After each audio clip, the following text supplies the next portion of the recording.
Do open houses work, and should you do them? Well, that's a great question. There's there's a small percentage of homes every year do sell through an open house. If Quite often though, realtors will do open houses for not the reason you think they do them for. They generally do them to meet new clients. That may be a neighbor that's thinking of selling, or it might be a buyer that comes through that doesn't have representation. So a lot of times realtors will do open houses to meet new people, to meet new clients, to develop their business.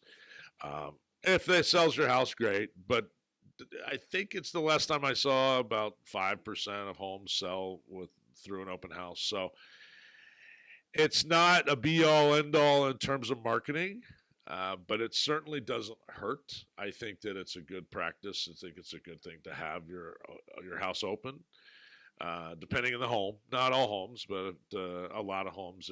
I think it is a good marketing tool. So I would recommend it.